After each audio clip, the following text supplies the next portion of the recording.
안녕하세요. 오늘은 신한교회 주일 예계 설교 리히스토리 시리즈 세 번째 메시지였죠. 변방으로 가서 보고 나누다. 이 말씀을 좀 함께 깊이 들여다보려고 합니다. 설교 들으면서 받았던 그 은혜랑 감동 다시 한번 좀 되새겨보고요. 또 우리 삶에 어떤 의미가 있는지 같이 생각해보면 좋겠습니다. 자, 그럼 그 핵심 키워드 변방부터 한번 얘기를 시작해볼까요? 네, 맞습니다. 이 설교에서 정말 중요한 게 바로 변방이었어요.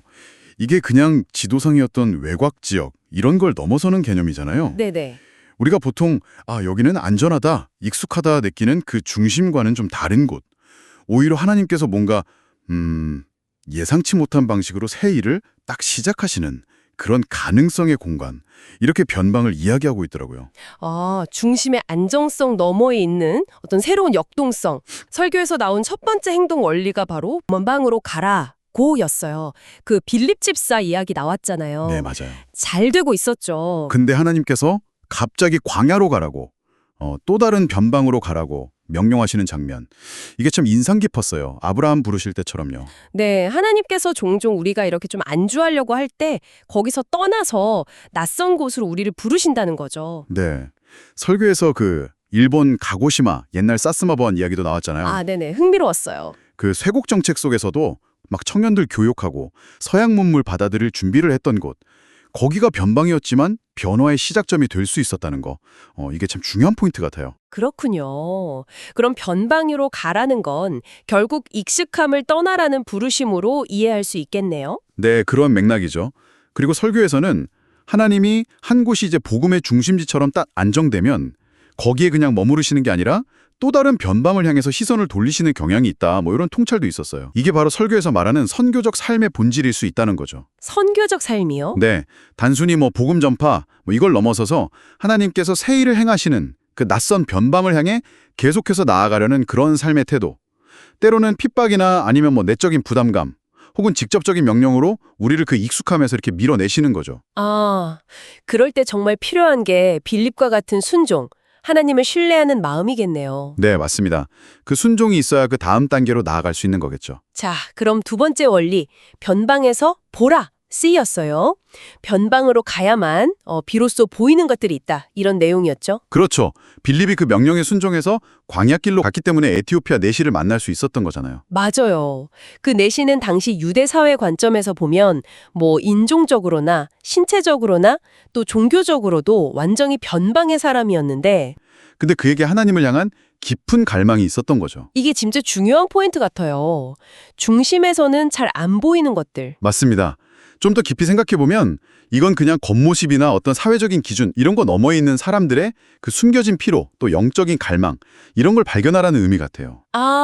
안정된 중심에서는 놓치기 쉬운 부분들이군요. 네, 그래서 설교가 우리한테 묻는 것 같아요. 여러분 삶의 변방, 평소에 그냥 지나쳤던 관계나 상황 속에는 혹시 누가 이런 갈망을 품고 있을지 그리고 우리가 거기서 새롭게 봐야 할 것은 또 뭘까 하고요. 와, 생각해볼 지점이 많네요. 자, 마지막 세 번째 원리는 변방에서 나누라, share였습니다. 빌립이 내시를 만나서 말씀을 나눴는데 그냥 막 가르친 게 아니라 그의 눈높이에 맞춰서 설명해 줬잖아요. 네, 그 부분이 중요하죠. 그 결과 내시가 세례를 받고 엄청 기뻐함에 돌아갔고 이 만남이 어쩌면 에티오피아 기독교 역사의 어떤 씨앗이 되었을 수도 있다는 점. 정말 놀랍더라고요. 네, 그 변방에서의 나눔이 가진 어떤 잠재력, 폭발력 같은 걸 보여주는 거죠. 그 예루살렘이라는 어떻게 보면 좀 경직된 중심과는 다른 그 열린 공간, 광야라는 변방에서 정말 진솔한 만남과 나눔이 이뤄졌기 때문에 그런 변화가 가능했던 것 같아요. 설교에서 공기나 물 비유도 참 좋았어요. 고여있으면 썩는다는 거. 맞아요. 안정만이 꼭 좋은 건 아니라는 거죠.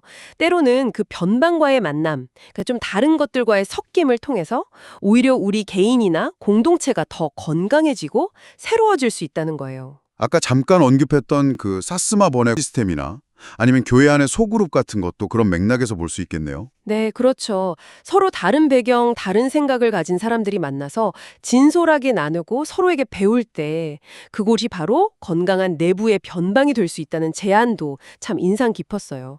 나눔이라는 게 단순히 정보를 전달하는 걸 넘어서서 서로의 삶을 정말 풍성하게 만드는 과정이라는 거죠. 결국 오늘 설교의 핵심 메시지는 하나님께서 우리가 변방이라고 생각하고 어쩌면 좀 불편하게 여기거나 지나치기 쉬운 바로 그곳에서 놀라운 일을 시작하신다는 거네요. 네, 우리의 그 익숙함과 안정을 넘어서는 그곳에요. 거기에 하나님의 새로운 이야기가 시작될 수 있다는 거죠. 자, 그럼 이 메시지가 우리 삶에 던지는 의미는 뭘까요?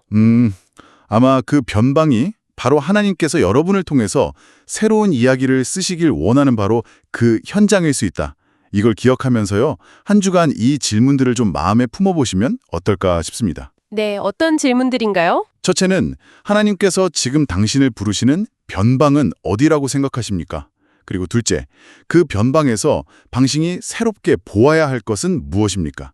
마지막 셋째는 그곳에서 당신이 진정으로 나눌 수 있는 말씀과 삶은 무엇입니까? 네, 하나님이 부르시는 나의 변방은 어디인가? 거기서 내가 새롭게 보아야 할 것은 무엇인가? 그리고 나눌 수 있는 것은 무엇인가? 이 질문들을 마음 깊이 품고 한 주간도 주님과 동행하시기 바랍니다.